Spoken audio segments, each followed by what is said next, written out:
Hey there, everyone. This is Jim Hiles at First Capital, and today's Wealth Wednesday. We're talking about wills and trusts today. So, yes, they're legal documents that basically it's your estate plan. But it's not your entire estate plan. It's a tool within the estate plan, and we're looking at the differences real fast here. So, I'll walk through it verbally so people can hear it as well as see it. The difference between wills and trusts kind of set up on here.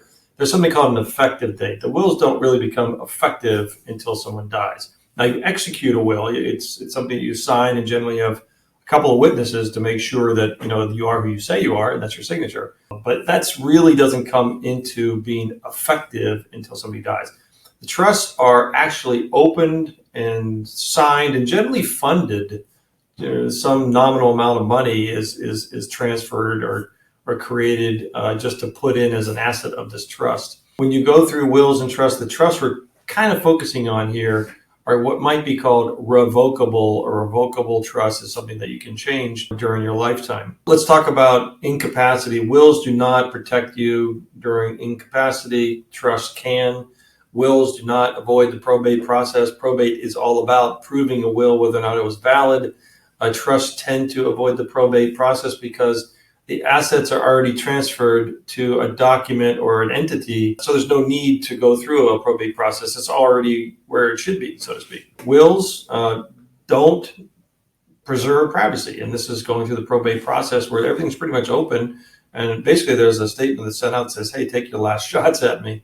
In a trust, you don't have that going on because the assets are already transferred, so therefore there's no process of proving. And frankly, it is a quiet process from a public standpoint.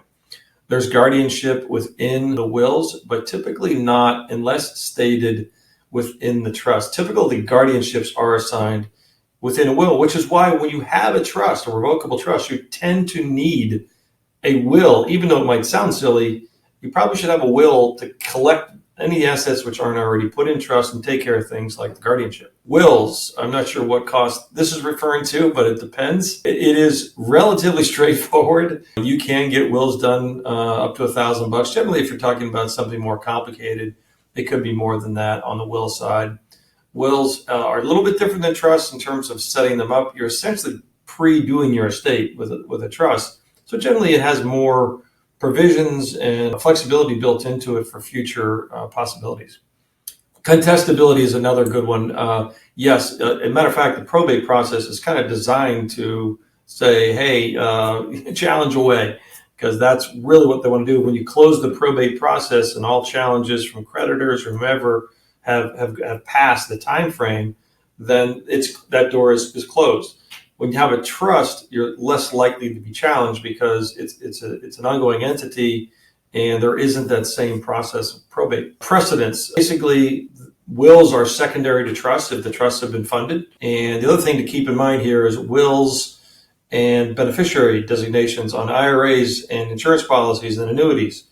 Wills do not control beneficiary designations. That's very important to understand, that you say, I got a will, I got it all taken care of, but the assets in your 401k are going to your beneficiary, which go outside the will. Protection from creditors. Wills do not, and trust can, depending on the kind of trust it is. And we'll talk more about that at another session. Next week, another episode, Wealth Wednesday. Thanks, Jim Hiles signing off.